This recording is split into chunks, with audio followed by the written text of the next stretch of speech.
Bienvenue sur la chaîne YouTube de la Startup Academy. Je suis Claudel Numbissier et je suis ravi de vous accueillir pour cette nouvelle vidéo. N'hésitez pas à vous abonner à notre chaîne, à inviter d'autres personnes à s'abonner et surtout, si vous souhaitez être alerté à chaque fois que nous allons publier une nouvelle vidéo, cliquez sur la cloche de notification juste en dessous. C'est parti. Ça, c'est une très belle question. Et est-ce qu'il y a des gens ici qui ont suivi mon direct hier? Oui, ils sont là. D'accord, Adam. Hier, pendant mon direct, je parlais de l'industrie. Et dans l'industrie, je présentais ce qu'on appelle le système productif. Et dans le système productif, il y a ce qu'on appelle le secteur primaire, le secteur secondaire, le secteur tertiaire. Et dans chacun de ces secteurs, c'est divisé encore en deux. Donc il y a le secteur primaire artisanal, le secteur primaire industriel, le secteur secondaire artisanal, industriel, le secteur tertiaire artisanal, industriel. Le problème que tu as, c'est lequel? C'est que tu es en train d'élever un produit de grande consommation, mais tu le fais de manière artisanale. Et ça ne peut pas fonctionner. C'est impossible. Tu vas faire faillite, c'est sûr déjà. Pour quelle raison? Parce que quand tu fais le poulet de bande, tu fais les bandes de combien? 2000. Voilà, la bande de 2000, c'est trop petit. Ça veut dire que les coûts de production seront trop élevés. Et je vais lui expliquer simplement pourquoi. Tu prends les poussins d'un jour où? Et tu achètes à combien? Bon, actuellement, le poussin, c'est 650. C'est une charge incompressible sur laquelle il ne peut pas jouer. Donc ça veut dire que qu'importe le nombre de poulets qu'il fait, il va toujours dépenser ces 650. Et ça varie même. Parfois, ça monte à 700, 800. Actuellement, c'est cher. Voilà. Tu vois, ça, c'est une charge incompressible. C'est-à-dire que sans cette charge, il ne peut pas élever. Tu prends l'engrais où? La provende où? Bon, je prends les intrants dans les provenderies. Ça coûte combien le sac? 50 kilos. L'aliment complet. Oui. Quand moi, je bilanche, ça revient à 13 500. 13 500, c'est encore une autre charge, c'est trop élevé. Et la dernière chose maintenant, c'est quoi? C'est que le prix sur le marché ne dépend pas de lui. Oui, parce que quand tu finis de faire ton poulet, tu peux au marché, il y a un prix, ça ne dépend pas de toi. Tu peux arriver au marché aujourd'hui, le poulet c'est 2000. Tu arrives un autre jour, c'est 2300. Tu arrives un autre jour, c'est 4000. Ça dépend de la saison. Et ça ne dépend pas des coûts que tu as eu à investir pour faire ton poulet. Donc tu peux finir de faire ton poulet, tes coûts de production c'est 2300. Tu arrives au marché, le poulet c'est 2100 francs. Tu veux comment? En fait, ça veut dire qu'il faut d'abord que tous les autres vendent leur poulet avant que toi tu puisses vendre. Sauf si tu acceptes de vendre la perte. Et ça ne peut pas fonctionner comme ça. Donc ne te lance pas dans un segment de marché mass market en produisant de manière artisanale. Ça ne peut pas fonctionner. Si tu n'as pas la capacité de produire des quantités importantes pour réduire aussi les coûts de production, si tu n'as pas la capacité de produire toi-même le poussin d'un jour pour réduire cette charge incompressible qui est trop élevée, si tu n'as pas la capacité de comprendre qu'on ne fait jamais l'élevage sans faire en même temps l'agriculture, parce qu'il faut faire l'agriculture avant de faire l'élevage, tu dois pouvoir cultiver au moins les deux matières premières indispensables pour faire l'élevage, c'est-à-dire le maïs et le soja. Et tu dois intervertir les deux, parce que quand tu fais le maïs, ça appauvrit le sol en azote, et le soja vient faire l'inverse, c'est-à-dire ça réapprovisionne le sol en azote. Et tu dois pouvoir stocker des stocks de maïs et de soja sur une période qui peuvent tenir, par exemple, des bandes de poulet, peut-être sur 6 mois ou sur 1 an, avant de commencer l'élevage, parce que tu sais que tu as l'aliment qui va tenir au moins sur 6 mois, et que le coût de production sera extrêmement faible parce que tu l'as produit toi-même. Et maintenant, la troisième chose, c'est qu'il faut que tu crées un système de distribution qui te permet toi-même de contrôler le prix du produit sur le marché. Je prends un exemple. Pendant la Covid, le prix du poulet sur le marché a baissé, n'est-ce pas? Oui. Mais le prix du poulet brisé n'a pas baissé. Non. Est-ce que vous êtes déjà allé dans un restaurant pendant la Covid? On vous a dit que bon, comme il y a la Covid, le cas de poulet brisé, c'est maintenant 700. Aucun restaurant n'a fait ça. C'était tout le même prix. Vous comprenez donc l'importance de contrôler soi-même la distribution et la transformation de son produit. Tant qu'il ne peut pas faire ça, ça ne peut pas être rentable.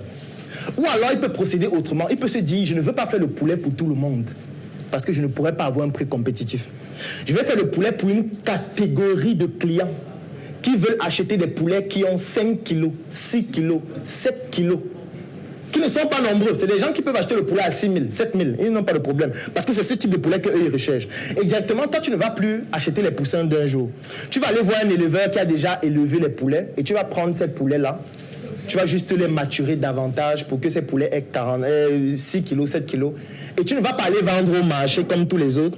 Tu vas rechercher le segment de clients qui veut acheter des poulets qui ont 5 kilos, 6 kilos, 7 kilos. Et là, tu n'es plus en train de viser le mass market. Tu es en train de viser un segment de marché spécifique pour ce produit. C'est compris? Autre question? Comment cibler? Comment cibler? Alors ça, c'est une très belle question. On va prendre l'exemple dans cette salle. Supposons que je veux vendre des talons.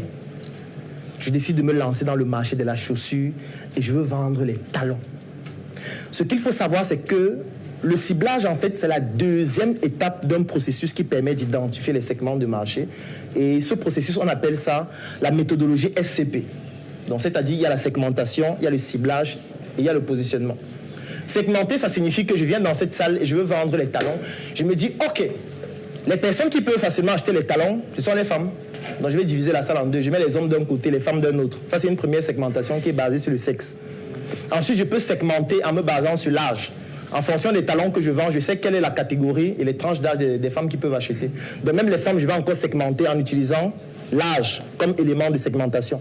Après, je peux segmenter en fonction de la profession. Je peux segmenter en fonction du niveau économique. Je peux segmenter en fonction du quartier. Pour pouvoir identifier la catégorie de femmes que je recherche et qui pourraient beaucoup plus facilement acheter mes talons. Ça, c'est ce qu'on appelle la segmentation. C'est la première étape. Dès que j'ai fini de segmenter, j'obtiens ce qu'on appelle des segments. Et dans les chaussures, il existe 6 segments différents.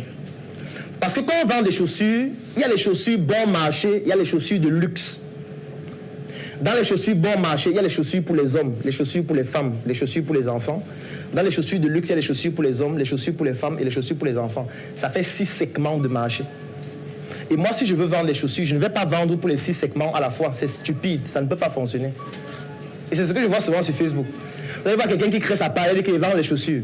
Elle vend les chaussures pour les hommes, les chaussures pour les femmes, les chaussures pour les enfants, les chaussures chères, les chaussures moins chères. C'est stupide, ça ne peut pas fonctionner, ça va faire faillite forcément, qu'importe l'investissement.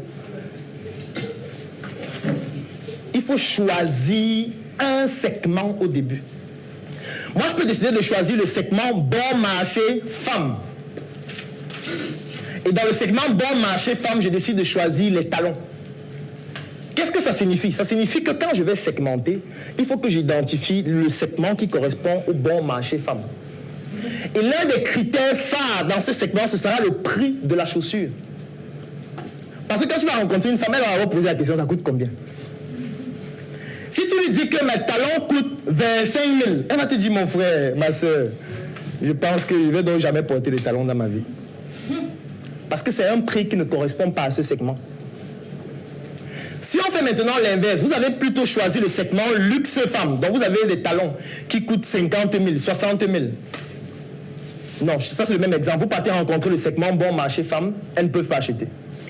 Si vous prenez par exemple les talons qui coûtent moins cher, c'est-à-dire les talons coûtent 2 000, 3 000, mais vous partez plutôt vous adresser à une femme qui est dans le segment luxe femme.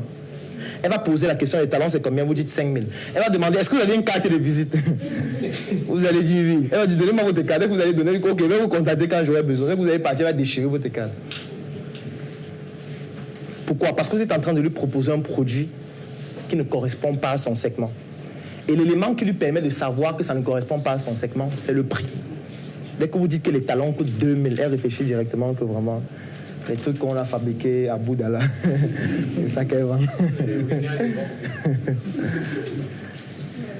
Donc, il faut vendre de manière stratégique. Et pour pouvoir segmenter et cibler, il faut comprendre déjà exactement ce qu'on vend. À quel marché ça correspond. Ce qui fait qu'en segmentant et en choisissant le segment, ce qu'on appelle le ciblage, tu choisis le segment qui correspond au produit que tu vends, qui correspond au service que tu vends. Parce qu'il n'y a aucun produit et aucun service qui cible tous les segments. Ça n'existe pas.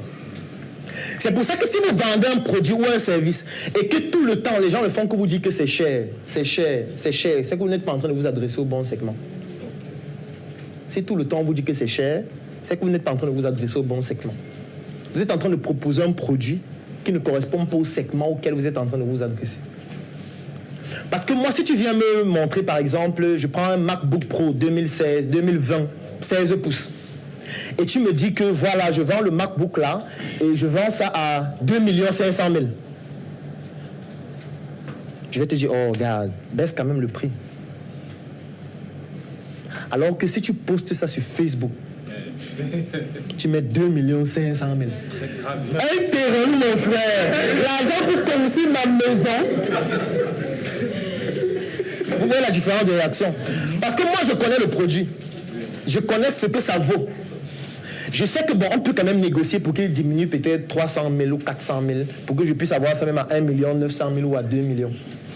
je sais déjà ce qu'il vend. Je connais la valeur du produit. Donc quand il me fixe le prix, on se comprend déjà sur la base du prix. Je ne peux pas venir lui dire que gars, tu me vends un terrain. Je ne peux pas venir lui dire que gars, l'argent pour construire ma maison, c'est ça que tu veux que j'achète la machine avec. Non. Par contre, la plupart des personnes commettent cette erreur, qui est celle de prendre un produit et de proposer ce produit à un segment qui ne correspond pas au produit. Et à chaque fois, c'est fatal. Ou alors de prendre un produit qui correspond exactement à ce segment, mais étant donné que vous produisez de manière artisanale, ou que vous avez eu ça à un coût extrêmement élevé, vous proposez ce bon segment, mais le segment n'achète pas parce que c'est cher et ce n'est pas compétitif. Un peu comme l'exemple des poulets. Vous pouvez vraiment avoir un poulet qui a les dimensions normales, qui a le poids normal par rapport au poulet des autres, mais étant donné que vos coûts de production étaient trop élevés, vous ne pouvez pas vendre la perte. Donc vous allez vouloir mettre un prix qui vous permet d'avoir une marge, sauf que ce prix ne correspond plus au prix sur le marché et ça ne fonctionne plus. Oui. Ma question c'est, quand on a bien ciblé, comment approcher la cible avec le charisme? Parce qu'on fait les plaques comme celle de pharmacie, là, oui. On change le téléphone. Mais quand on part voir les pharmacies de façon conventionnelle, les snack bars, ce n'est pas toujours. Est-ce que tu as déjà acheté le pain avec charisme? Est-ce que tu as déjà acheté le yaourt avec charisme? Est-ce que quand tu pars chez le coiffeur, tu dis que gars, mes cheveux sont déjà beaucoup là, coiffe-moi. Tu demandes avec charisme. C'est parce que tu es déjà convaincu du fait que tu as besoin de ce service. Et tu viens juste formaliser en payant et on te coiffe. Tu viens formaliser en payant, on te donne le pain. Donc quand tu proposes le bon produit à la bonne cible en passant par le bon canal, tu n'as pas besoin d'avoir un charisme particulier. Je suis d'accord que le charisme est important, hein. Je suis pas en train de dire qu'il ne faut pas être charismatique. Tu vas pas être nonchalant, venir là comme un bandit et attendre qu'on achète tes produits et tes services. Non. En fait, le problème, ce n'est pas le charisme. Et c'est pourquoi tu dis charisme. Parce que tu te dis que si tu viens avec le costume, tu gares la voiture, on va acheter. Non, ce n'est pas ça le problème. Ce n'est pas ça. Parce que ce qu'il faut aussi comprendre, c'est que dans le marché, il y a ce qu'on appelle la mafia. Il y a ce qu'on appelle le lobbying. Merci d'avoir écouté cette vidéo. N'hésitez pas à la partager. Mettez en commentaire tous vos avis, toutes vos remarques. Et surtout, si vous avez besoin de bénéficier d'une de nos formations, n'hésitez pas à nous contacter à travers les numéros qui se retrouvent juste en dessous de la vidéo.